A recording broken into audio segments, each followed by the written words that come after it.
விஷுவல்ஸுமே ரொம்ப சூப்பரா இருந்துச்சு. மதுரையை அவ்வளவு சூப்பரா காமிச்சாங்க. பயங்கர கலர்ஃபுல்லா இருந்துச்சு. அதுவும் விஜய் சேதுபதி சாரோட அந்த பில்டப் சீன்ஸ் எல்லாம் பிரிச்சு வேறிஞ்சுட்டாங்க. அதுவும் அந்த மீசையை அப்படி முறுக்கிக்கிட்டு அவர் காட்டுற அந்த ஃப்ரேம் எல்லாம் பயங்கர மாசா இருந்துச்சு. விஜய் சேதுபதி மட்டும் இல்ல, ஆர்கே சுரேஷே நிறைய ஃப்ரேம்ல சூப்பரா காட்டியிருந்தாங்க. பயங்கரமா இருந்துச்சு. விஜய் சேதுபதி அந்த லுக்ல பாக்கும்போது அவர் இன்னும் மதுரை அந்த பேஸ்ல இன்னும் ஒரு படம் பண்ணலாமே அப்படின்ற மாதிரி இருந்துச்சு. பயங்கர ராவா இருந்தாரு.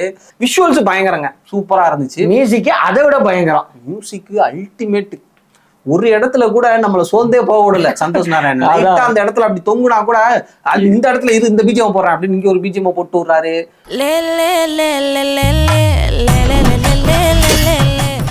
அதை போட்டு படத்தோட ஸ்டார்டிங்ல இருந்து பினிஷிங் வரைக்கும் முடிச்சு விட்டாப்ல. அதுக்கப்புறம் அந்த மாஸ் பீஜமுமே சூப்பரா இருந்துச்சு. பயங்கர டீம் ஒர்க்.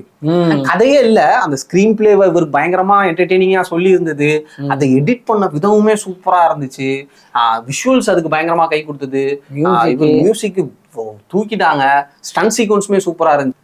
மொத்தத்துல இந்த தலைவன் தலைவி மதுரை ஸ்டைலு நான்வெஜ் விருந்து சும்மா தலைவாளைய விரிச்சு நமக்கு பிடிச்ச டிஷ்ஷா இருக்கும். வலிச்சு நக்கிட்டு போயிட்டு அப்புறம் வரும்போது பொட்டாவே புஷ் பண்ணுங்க. ஆனா படம் முழுக்க டெம்ப் பண்ணிடுறாங்க. இப்ப எங்க அம்மாவா இவங்க என்ன சந்தோஷமாவே இருக்க விட மாட்டாங்களா? சொன்னா புரிஞ்சுக்கோங்க காய்ஸ். தனி கொடுத்தனால அப்படிதான் சிரிப்பாப்புல ஆனவமா. நான் பேசி சமாதானப்படுத்தவா? இல்ல என் குடும்ப பிரச்சனையில மூணாவது மனுஷன், முக்கியமான சொந்தக்காரன் எவனையுமே நான் உள்ள விட மாட்டேன். நானே பாத்துக்கிறேன். சொந்தமுள்ள வாழ்க்கை உங்க அம்மா எனக்கு தான் கால் பண்றாங்க, பேசிட்டு வரேன். ஐயோ சார், என் குடும்பத்தை விட்டுருங்க சார், கேட்கிறேன்.